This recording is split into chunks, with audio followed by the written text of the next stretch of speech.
If you talk to my dad, one of his earliest memories was being in a canoe shed where he could see light through the woods. You could see the outside, but he's seen a big canoe, a big ocean-going canoe in there.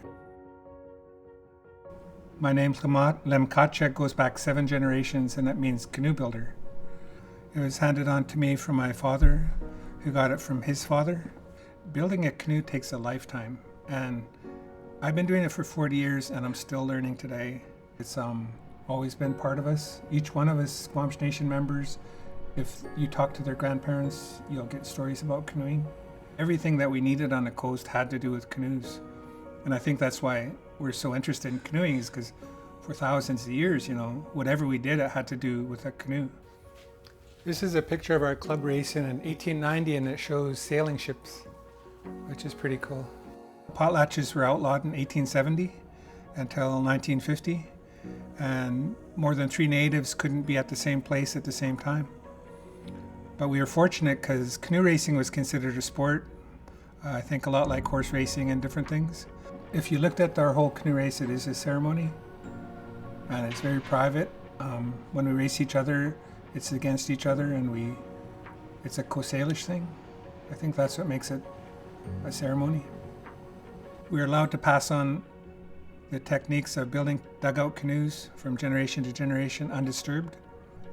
I'm lucky enough recently to, through Canoe Cultures, be able to hand on canoe building to my son and my nephews. It's always felt natural and always felt like I was meant to do it. And you always have to be in a good mood when you're working on canoes. It's like cooking food. If you're in a bad mood, it doesn't taste good.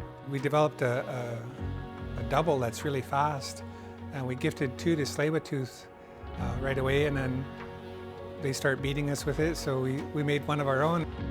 I love being able to work with my dad every day making canoes, and being able to race with him is a whole other experience than I've ever had in the canoe.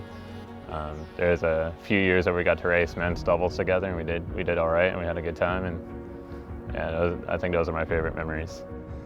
When I first started canoe racing, it was just like inside my stomach, inside my heart, and it was almost an obsession. So racing canoes and building canoes were just what we did. That's all I wanted to do. And then I got older and I had children, and I thought maybe this is the time to retire. And then my oldest daughter started racing, and then I had a newfound a look at racing canoes. And I love training her, and I love being part of her journey in canoeing. To the days that my son's living right now, where he races singles and he comes first, and I get to watch that and enjoy it. It's pretty amazing. My dad always told me that he's like, I always wish that at least one of you liked it, but all 3 of you did. I had many mentors during my past 40 years. Uncle Gene Harry played a big part. He always told me that we're just a link in a chain. We're handing on canoe building from past to future generations. I would like it if the future generations of canoe paddlers would try to forget everything they've been taught in residential school.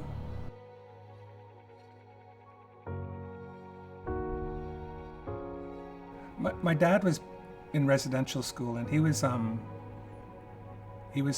taught not to believe in anything or to have trust in anything. And for him to say stuff like, when you get to the canoe race, you go sit by the water and you study the water.